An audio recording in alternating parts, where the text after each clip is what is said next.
Assalamualaikum warahmatullahi wabarakatuh.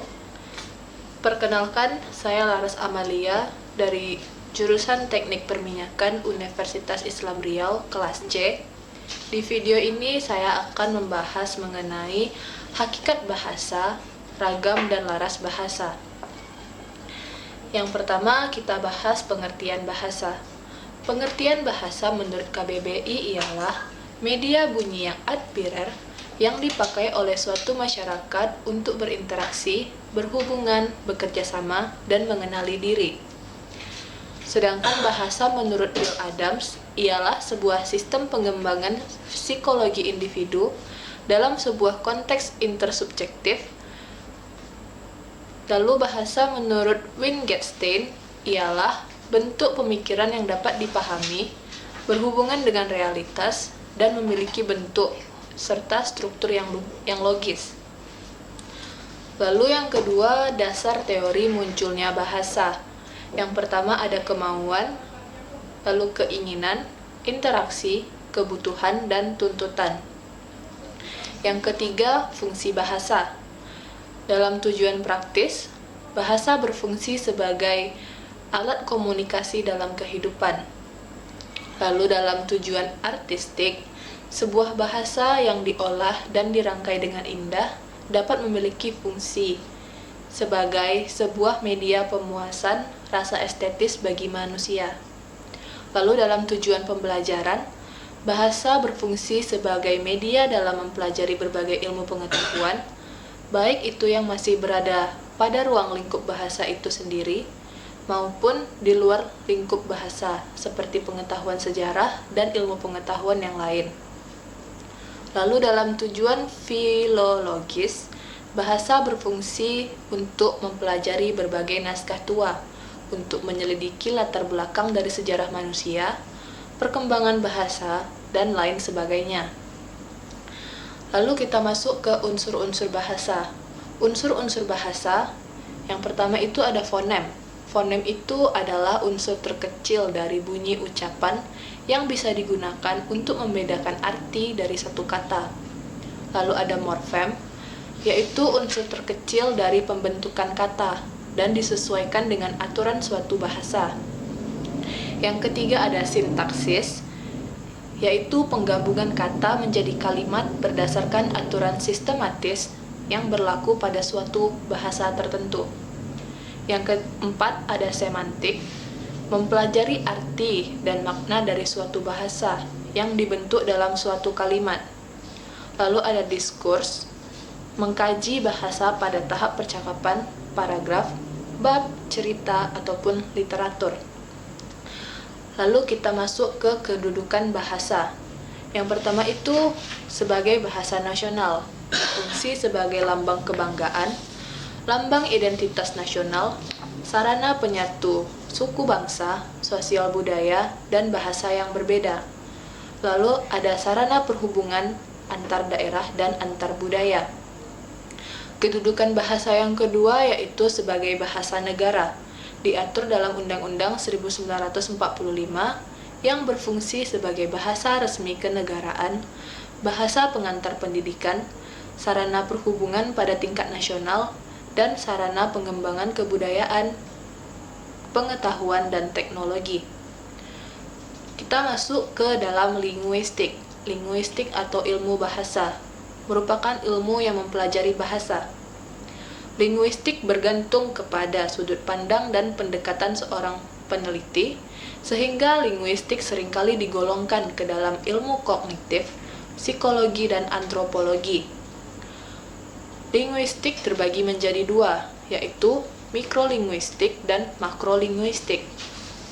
Mikrolinguistik membahas struktur kebahasaan, yaitu fonem, morfem, kata, frasa, klausa, kalimat, paragraf, dan wacana. Selain itu, linguistik juga membahas makna seperti semantik dan pragmatik. Lalu, makrolinguistik. Makrolinguistik ini membahas hubungan kajian linguistik dengan ilmu lainnya. Contohnya, sosiolinguistik, psikolinguistik, stilistika, filologi, dan filsafat bahasa. kita masuk ke dalam ragam bahasa. Ragam atau variasi bahasa merupakan bentuk atau wujud bahasa yang ditandai oleh ciri-ciri linguistik seperti fonologi, morfologi, dan sintaksis, dan ditandai juga oleh ciri-ciri non-linguistik seperti lokasi penggunaan, lingkungan sosial, dan lokasi keprofesian. Ragam bahasa dibedakan menjadi dua, yaitu ragam bahasa berdasarkan media. Yang pertama itu ada ragam bahasa tulisan, yaitu bahasa yang dihasilkan dengan memanfaatkan tulisan dengan huruf sebagai unsur dasarnya. Yang kedua ada ragam bahasa lisan, yaitu bahasa yang dihasilkan melalui alat ucap dengan fonem sebagai unsur dasarnya. Lalu ragam bahasa yang kedua itu berdasarkan latar belakang penuturnya. Yang pertama ada ragam dialek. Ragam dialek ini mencerminkan asal penutur. Beberapa kelompok suku bangsa di Indonesia memiliki kekhasan dalam berujar. Lalu yang kedua ada ragam terpelajar dan tak terpelajar. Penutur yang memiliki tingkat pendidikan lebih tinggi relatif akan lebih terlatih dalam berbahasa dibandingkan dengan penutur dengan tingkat pendidikan yang lebih rendah. Lalu yang ketiga ada ragam resmi dan tak resmi. Ragam resmi itu adalah bahasa yang digunakan dalam situasi resmi seperti pertemuan dan perundang-undangan. Ragam tak resmi adalah bahasa yang digunakan dalam situasi tak resmi seperti dalam pergaulan, percakapan pribadi, menurut Keraf. Lalu yang keempat ada ragam bahasa standar, semi-standar, dan non-standar.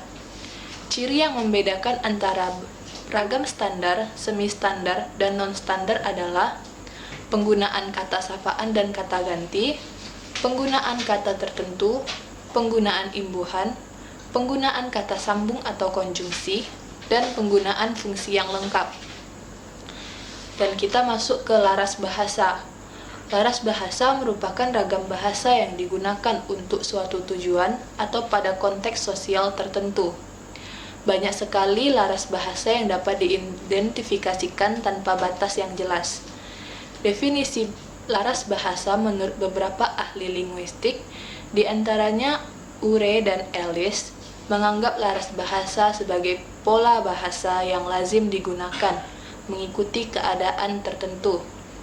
Hal ini bermakna sesuatu situasi akan menentukan bentuk bahasa yang digunakan oleh pengguna bahasa itu dan pemilihannya berdasarkan konvensi sosial masing-masing. Jus dalam bukunya membagi 5 laras bahasa menurut derajat keformalannya, yaitu yang pertama ada frozen atau beku. Ragam beku digunakan pada situasi hikmat dan sangat sedikit memungkinkan keleluasaan seperti pada kitab suci, putusan pengadilan, dan upacara pernikahan. Lalu yang kedua ada formal atau resmi. Ragam resmi digunakan dalam komunikasi resmi seperti pada pidato, rapat resmi, dan jurnal ilmiah. Yang ketiga ada konsultatif, yang digunakan dalam pembicaraan yang terpusat pada transaksi atau pertukaran informasi seperti dalam percakapan di sekolah dan di pasar.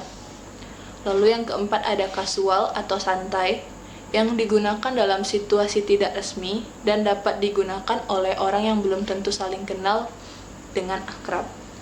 Yang kelima ada intim atau akrab, yang digunakan di antara orang yang memiliki hubungan yang sangat akrab dan intim. Mungkin hanya ini yang dapat saya sampaikan di video ini. Apabila ada kesalahan atau kekurangan, mohon maaf. Terima kasih.